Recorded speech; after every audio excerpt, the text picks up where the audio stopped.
Assalamualaikum warahmatullahi wabarakatuh.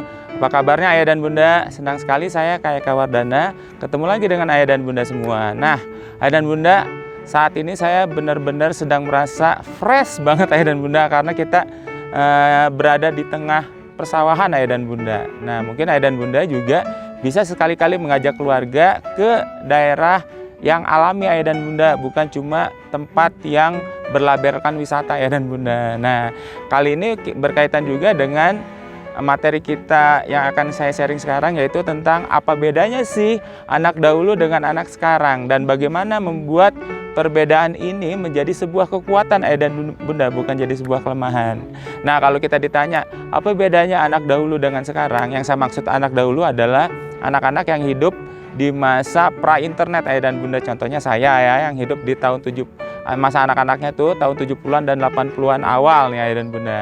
Nah, kalau ditanya apa bedanya, mungkin kita bisa banyak sebutkan. Misalnya anak zaman dulu mah lebih jago main layangan, sementara anak sekarang lebih jago main game misalnya. Kalau anak sekarang, tapi anak sekarang lebih pintar loh. Nah, kalau anak dulu tapi lebih skillnya lebih dapat gitu, lebih jago main sepeda, lebih jago main kelereng dan sebagainya. Nah, bahkan ayah dan bunda, cara mendisiplinkan orang tua juga beda antara dahulu dengan sekarang, seperti berbalik 180 derajat ayah dan bunda.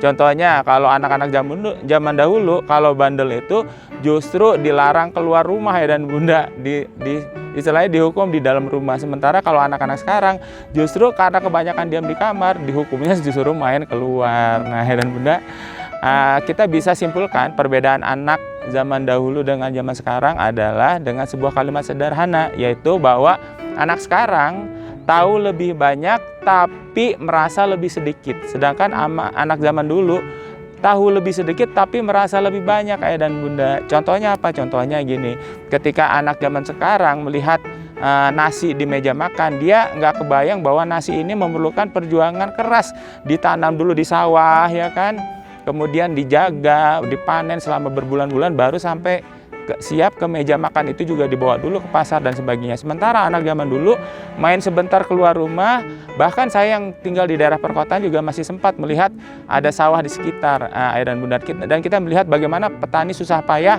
menanam padi ayah dan bunda, sehingga kita makan nasi, kita tahu betapa berharganya nasi ini bisa sampai ke meja kita ayah dan bunda. Nah, itu contohnya perbedaan anak dan zaman dulu dengan sekarang. Nah, jadi bagaimana perbedaan ini kita buat jadi kekuatan? Kalau tadi disampaikan bahwa anak sekarang itu jelas pengetahuannya lebih banyak tetapi merasanya lebih sedikit. Nah, yang kita harus lakukan adalah membuat anak zaman sekarang itu merasa lebih banyak ayah dan bunda.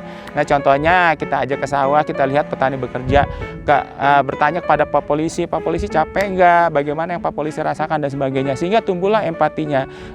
Dengan kekuatan empati inilah insya Allah anak zaman sekarang jadi double kekuatannya ayah dan bunda, tahu lebih banyak dan bisa berempati lebih tinggi. Luar biasa ya ayah dan bunda kalau bisa. Terima kasih, sampai ketemu lagi, semoga bermanfaat. Assalamualaikum warahmatullahi wabarakatuh. Salam Smart Parent.